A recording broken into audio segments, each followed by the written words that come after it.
He rejected me the first time. He just doesn't know he's about to do it again. I knew it the moment I walked back into his great hall after 5 years gone, carrying a healer's basket and a name that was not mine. He looked straight through me, the way a man looks through a servant, through a stranger, through anyone who is not the woman he has spent half a decade tearing the north apart to find.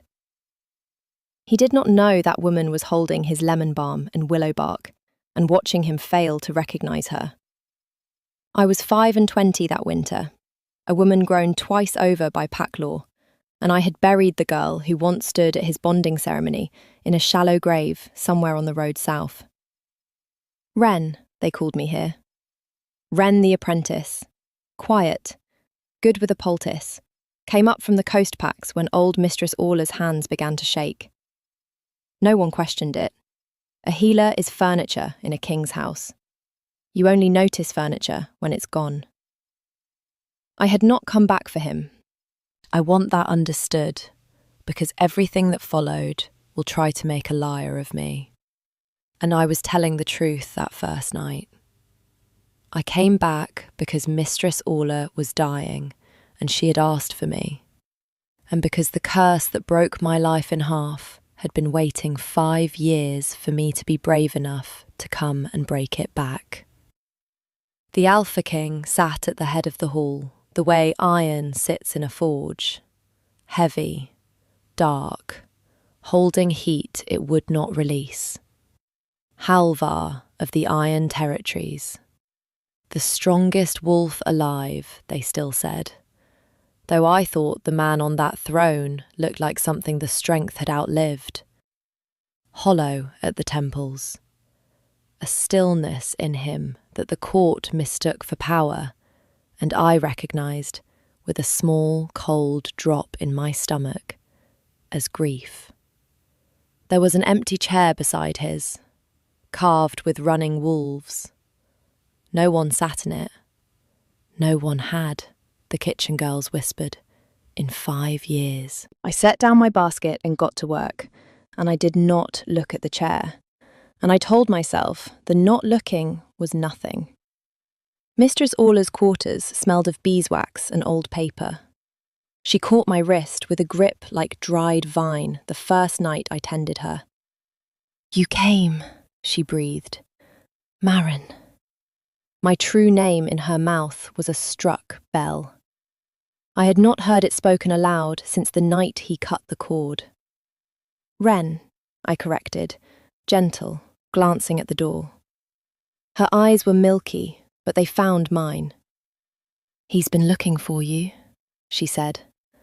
"The whole north knows it. He doesn't." I changed the cloth on her brow and said nothing, which is a skill I had spent 5 years acquiring. Here is the thing I had carried for 5 years and told no one, because there was no one, and because saying it would have made it true twice. At the ceremony, where the king of the Iron Territories was meant to bind himself to the fated mate his wolf had chosen, he had taken the bonding cord from the priest's hands, looked at me across the firelit hall full of his entire kingdom, and cut it.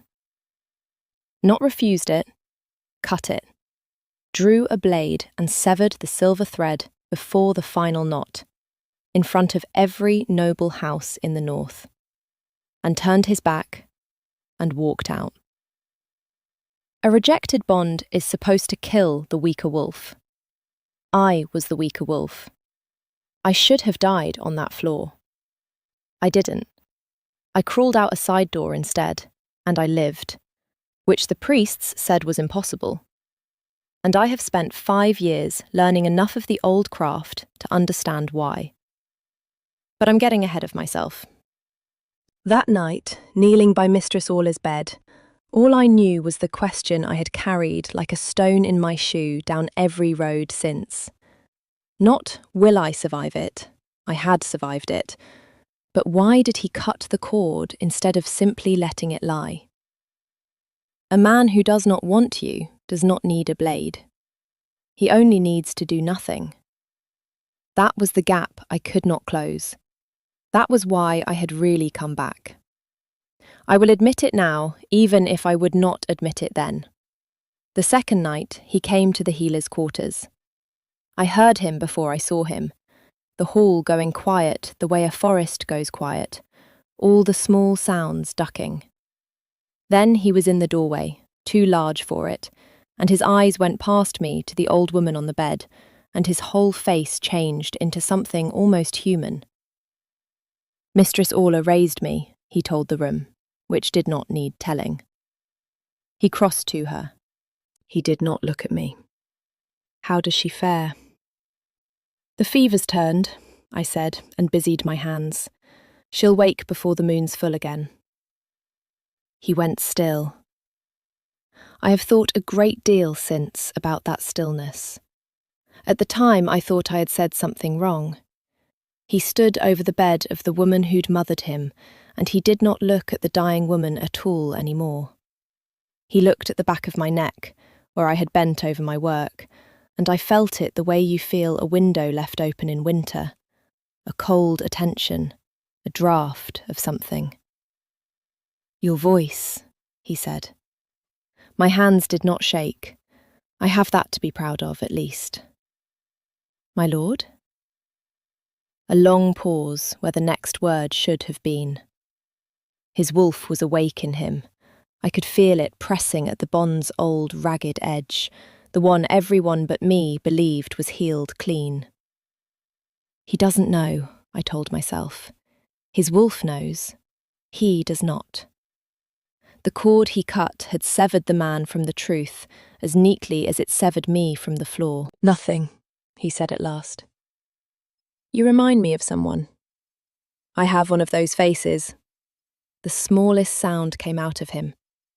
It took me a moment to understand it had been a laugh, or the ruin of one. He left without finishing whatever he had come to say, and I stood in the dark a long while afterward, with my heart doing something I had ordered it years ago to stop doing. He came to the library the next afternoon, which kings do not do. Mistress Orla kept her books in a long room off the king's study, and I had been left to sort them while she slept, to pull the herbals from the histories, the useful from the merely old. I was halfway up a ladder, with my arms full of a century of someone's marginalia, when I heard the door and felt the whole room change temperature. You are not the one I expected to find up there, the king said. Mistress Orla is sleeping, my lord. I am to mend her shelves while she does. I came down a rung. Was there a book? There was a pause, exactly long enough for me to understand he had not, in fact, come for a book, and to watch him understand it at the same moment. A herbal, he said, recovering. Bound in grey. She used to read me out of it when I was small enough to be read to. He looked at the shelves as though they might volunteer it. I find I cannot recall a single word of it now, only that she read it. I found it for him in a quarter hour. He could have sent a steward. We both knew it. Neither of us said it. When I came down the ladder, the stack in my arms shifted and slid, and before I had finished deciding whether to drop it or fall with it, he had crossed the whole length of that room and put one hand beneath the books to steady them, near enough that I could have counted the grey at his temple, 3 full paces closer than a king has any reason to stand to an apprentice he does not know. He went still. So did I. The books sat safe between us, ridiculous, the only thing either of us was willing to look at. My lord moves quickly, I observed, for a man who claims to have forgotten a book. He took his hand back as though the herbals had bitten it. Something crossed his face, not quite alarm, more the look of a man checking his own pockets for a thing he was certain he had a moment ago. I did not... He stopped. He frowned down at his own hand. I do not know why I did that. I did. I had felt his wolf reach across that room a full breath before his feet caught up to it. But the kitchen boy stacking kindling in the doorway had seen the whole of it. the king of the Iron Territories bolting across a library to rescue a servant's armful of mildewed leaves. And by supper, I knew, the entire Undercroft would have the tale. I held out the grey-bound herbal. He took it and did not open it. He held it the way men hold things they have decided to keep. "Thank you, Wren," he said, and left with a book he had not come for, walking at a pace that was trying very hard to look unhurried. I went back up the ladder. I told myself the climbing was so that he would not see my face. I found the cord 3 days later. I was not snooping. I will defend that to my last breath, even though no one believes it. Mistress Orla had sent me to his study for a particular root she kept in his cabinet. She'd tended the king's own ailments for years and kept her stores in his rooms, near the fire, where the damp wouldn't reach them. I went in expecting bottles. I found, in a drawer that did not lock, beneath a folded square of grey wool, a length of silver cord, severed clean at one end. My cord, the one he cut. He had kept it. 5 years. Through 5 years of searching, of tearing apart the roads of the north, he had kept the proof of the thing he'd done, folded in wool like a relic. I was still holding it when the door opened. Lady Ingrid found me there, and I understood at once that of all the people in that fortress, she was the one who had never stopped looking at faces. She was beautiful the way a frost is beautiful, clean, total, killing. The court had her halfway to Luna already. The advisers spoke of the alliance her bloodline would bring, and the empty carved chair, they murmured, would not stay empty forever. She came into the room like she owned the air in it. "The healer's apprentice," she said, "in the king's private study, holding the king's private grief." Her eyes moved over me, slow, and I watched her arrive somewhere. "You have a coastal look." They said the girl from the ceremony was a coastal nobody. "I came up from the coast packs a month ago, my lady." "Did you?" She smiled. It did not reach anything. What a long way to come to hold a piece of string. I put the cord back in its wool. My hands were steady. I have said that already. I keep saying it because it is the only thing I had. "Mistress Orla sent me for valerian root, my lady. I'll trouble you no further." She let me pass. She watched me go. And at the door she said, light as snowfall, "I do hope the old woman recovers. It would be a shame if her medicines did not agree with her." 2 days later, Mistress Orla's fever came roaring back, worse than before, and her lips went blue at the edges, and I tasted the tincture I had not made that someone had left in my place on the shelf, and under the valerian, faint and bitter and unmistakable, the cold mineral note of crushed wolfsbane. Wolfsbane. In a healer's store, in a dose meant to look like a tired apprentice's mistake. It nearly worked. I will tell you plainly, but it nearly worked. Because I had been trained to trust my own shelf, and I had reached for that bottle without looking, the way you reach for a thing you have set down 100 times. I caught it on my tongue with the spoon already at the old woman's mouth. One more breath, and I would have killed the woman I'd come to save, and been hanged for it, and the only person who knew my true name would have died believing I'd done it. I poured the tincture into the fire. It burned green. Mistress Orla lived. I sat up 3 nights pulling her back, and on the 3rd night, grey with no sleep, I went to find the king, because Lady Ingrid had made a mistake. She thought she was poisoning an apprentice.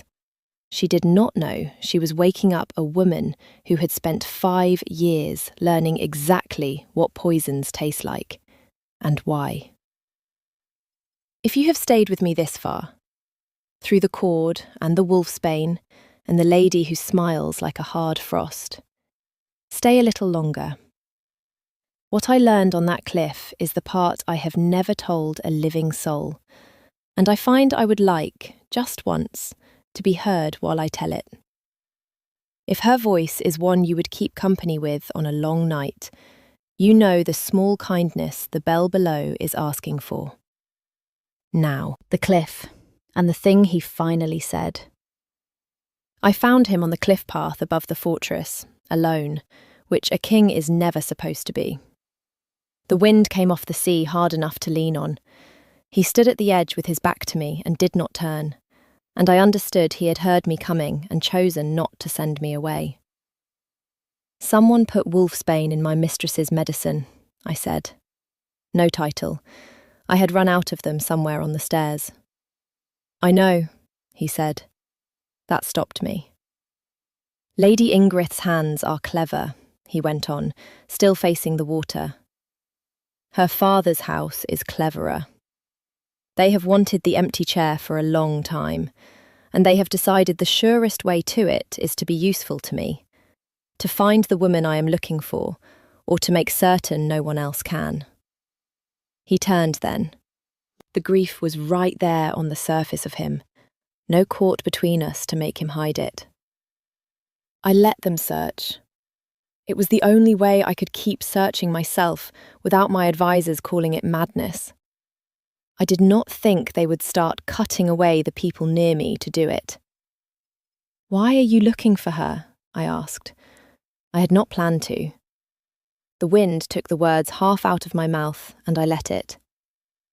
He was quiet long enough that I thought he would not answer. Then, because I owe her a debt I can never pay, and because I am dying of having paid it. He said it the way you'd report weather. 5 years ago, my wolf chose his mate at the bonding fire. The same night, an hour before the rite, a man came to me out of the dark with a witch's mark on his tongue, and a message from the house that wanted me dead. The moment I completed the bond, the moment the cord was knotted and my mate was claimed before the pack, she would die of it. A curse laid in the cord itself. Bind her and bury her by the next moon. The sea kept moving. I do not think I did. So I cut it, he said, in front of everyone. I made them all believe I had found her wanting. Better the whole north think me cruel than let one of them suspect the cord was poisoned. Because if they knew it could be done, they would only do it again, to the next and the next. I cut the bond before it closed. I severed my own wolf from his mate to keep her alive. His jaw moved once. It should have killed her anyway. A rejected bond kills the weaker wolf. I have searched 5 years for a grave I could not find, because some nights I let myself believe she lived, and I am told that is the cruelest thing a man can do to himself. I had come up that cliff path full of a thing to say. I forgot all of it, everything I had carried for 5 years. The shame, the certainty that I had been weighed in front of the whole north and found to be nothing. The long cold work of building a woman out of the wreckage of a girl, all of it turned over in the air between us and landed facing the other way. He had not discarded me. He had stood in front of his entire kingdom and burned his own name to the ground to keep me breathing. A man who does not want you does not need a blade. He had needed the blade because he wanted me so much that nothing less than a public lie would do. My lord, I said, and my voice did the thing I had spent 5 years forbidding it. Why did you keep the cord? He looked at me, this stranger he had told everything to, this apprentice with a coastal look, and something crossed his face. Not recognition, not yet, but its shadow, the way you feel a name you cannot find. Because it is the only piece of her I was allowed to keep, he said. Now I have told a healer's apprentice what I have not told my own beta. You should go in, the wind is cold. I went in. I did not tell him. I want you to understand I had reasons. The curse was still in the cord, still waiting. Ingrid was still moving. He had built 5 years of careful lies to keep me alive, and I would not undo them in a gust of feeling on a cliff. But under the reasons was the smaller, truer thing, the one I am only admitting to you. I was afraid that if I said I am Marin, he would look at the woman I had become and find her wanting, and this time it would be real. So I did the coward's brave thing. I went to break the curse instead. It took me 11 days and Mistress Orla's whole library, and 3 burns on my left hand from holding salt and silver in the same fist. But I unpicked the working laid in that cord, the way you unpick a knot in the dark. By feel, by patience, by refusing to stop. A curse of that make has a spine to it. It does not want to be undone. On the worst night, the cold came up out of the silver and into my wrists, and I felt it reaching for my heart the way it had reached 5 years ago. The curse remembering me, recognizing the wolf it had been built to kill. I held on. I have always been better at holding on than anyone gave me credit for. By the last night, the cord lay quiet in my hands, harmless, only silver again. I had just made it safe to be loved by the king of the Iron Territories. That was, of course, the night Lady Ingrid chose to end me. She did it at the high feast, in the full hall, with the carved empty chair gleaming at the king's side, and every noble house of the north watching. She rose with her cup, and she smiled at me, where I stood against the wall with the other servants, and she said in a voice pitched to carry, "My lord king, before we drink, a gift. I have found her, the woman you have sought for 5 years. She has been standing in your hall the whole while, pouring your physic and wearing another woman's name." The hall went the kind of silent that has weight. "The coastal apprentice," Ingrid said, turning, lovely and merciless, "is the girl from the bonding fire, the one you cast off. I wonder, my lord, when you put the same blade to the same cord a second time, will the whole north watch you do it again?" She knew. Of course she knew. Her house had laid the curse. She knew the only way to be rid of me forever was to make him claim me in the open, where the curse could close and finish what it was built to do.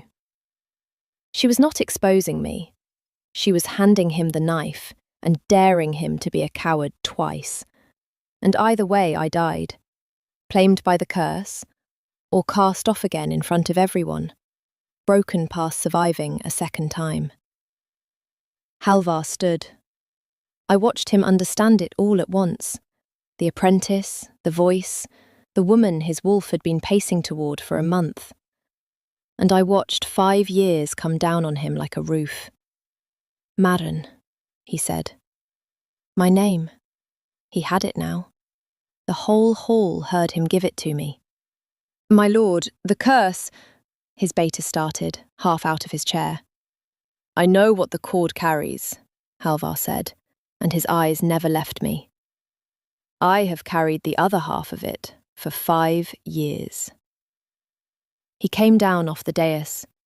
The court parted for him, because the court has always parted for him. He crossed the whole length of that hall to where I stood among the servants, and he stopped 1 pace away, 1 pace, when a king claiming his mate has every right to close it. And he held out his hand, palm up, the way you offer something to a creature that has been hurt and may not come. "They will tell you I rejected you," he said, low, only the front of the hall close enough to hear, though every soul in it strained to. "I let them tell you that.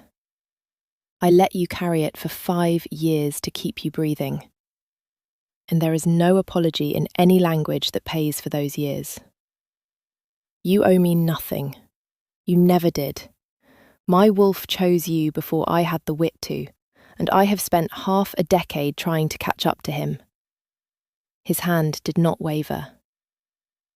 "I am not asking you to take the bond. I am asking you to take my hand, here, so that everyone watching knows I would rather die claiming you than live having let you go twice." Lady Ingrid's smile had gone fixed. "The cord will kill her," she said, too quickly, and that was her mistake, because no one had said anything about the cord, and the whole hall heard a woman name the weapon before the wound. I looked at her. I did not raise my voice. I had learned, over 5 years, that the quiet thing cuts deeper than the loud one. "The cord is clean," I said. "I unpicked your grandmother's working 11 nights ago in a dead woman's library. You built it to kill a frightened girl. You should have come back to check whether she grew up." Then I took his hand. "I will tell you what the kiss was, because you have stayed with me this long and you have earned it. And then I will tell you no more about it, because some things are mine." He bent his head to me, and I felt the whole weight of 5 years lift off the both of us at once, like a held breath finally let go. Like a door I had been standing outside of for half a decade, swinging open onto a fire that had been kept lit the entire time I was gone. That is all. That is everything. The rest is ours. The cord, when the priest brought it, the same cut cord, my cord, mended now by my own burned hands, went around our joined wrists, and the old curse in it did not stir, because there was nothing left in it to stir. And Halvar of the Iron Territories knotted the bond he had severed 5 years before, in front of the same kingdom that had watched him cut it, and his wolf, when the bond closed, made a sound through me that I felt in the centre of myself. A warmth flooding up the thread that had been ragged and cold, so long I had forgotten it was meant to be anything else. It did not kill me. It welcomed me home. There was still cost. There is always cost. As the bond closed, the dregs of the broken curse made one last reach. Not for me this time, but for the cord itself, a cold trying to crawl back into the silver, and I felt it pull at the half-healed burns on my hand and bite down to the bone, the old magic refusing to die quietly. I closed my fist around the cord and held it shut, frost climbing my wrist, and I did not let go until the cold gave up and went out of the silver for good. Blood from the burns made a dark line down my palm. I had bled worse for less. I had bled, once, for nothing at all on a ceremony floor. This time I bled and got to keep the thing I bled for. Lady Ingrid did not leave the hall a free woman. She had named the curse aloud in front of every house in the north, and there is no walking that back. Her father's alliance dissolved before the feast was cleared.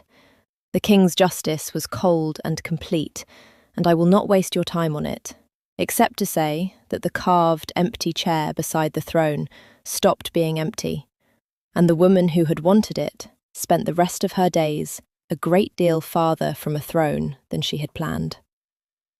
Mistress Orla recovered enough to scold me for the state of my hands. She died the following spring, old and warm in her bed, having lived precisely long enough to see me wear the title she'd always said I was too stubborn to refuse. The whisper did not stop all at once. A king who shames a woman before the north and crowns her 5 years later does not simply hand the court a tidy ending. There were houses that muttered, rivals who counted the cost of the lost alliance and wondered if the king had gone soft. Old wolves who could not decide whether they had watched a love story or a humiliation. Halvar let them mutter. He had spent 5 years caring what the North believed about him, and had nothing left over to spend on it now. Let them say I went soft, he told me once, watching the muttering houses from the high window. I went soft the night my wolf chose a coastal nobody. I have only just stopped pretending otherwise. A year on, now, and I am writing this from the library that became mine when Mistress Orla's became no one's. The chair beside the throne has my weight worn into it. The cord hangs on the wall where the cut used to show and does not anymore. I mended it well. You would have to know exactly where to look. He still does not say my name the way other people say names. He says it like a thing he is allowed to keep. I have stopped correcting him to Wren. I had to be Wren to come home, but I do not have to be her anymore. And there is a particular freedom in being called by your own name in your own house, by a man who burned his reputation to keep you alive enough to hear it. He came in a moment ago, while I was writing this, and set a cup of something down at my elbow too carefully, the way he does, and looked at the page, and did not ask what it was, and left the door open behind him when he went, the way he always does now. So I will know I can follow whenever I please. I told you he rejected me the first time. I told you he was about to do it again. I was wrong about the second one. It turns out the most powerful wolf alive would sooner cut a cord and burn his own name to ash than let me go. And the only thing that ever frightened him more than losing me was being seen wanting me this badly in front of his entire kingdom. He's seen wanting me now. The whole north knows it. He doesn't seem to mind anymore. So tell me, did you see it coming? The cliff and the cord and the second cut that never came? Or did he fool you the way he fooled me all those years, into thinking the blade meant the opposite of what it meant? Stay a while in the comments and tell me where you're listening from tonight. I read them all, by candlelight, in the library that's mine now. And if you want to know whose story comes next out of the Iron Territories, you know where the bell is. Ring it, and stay with me. There's always another door left open.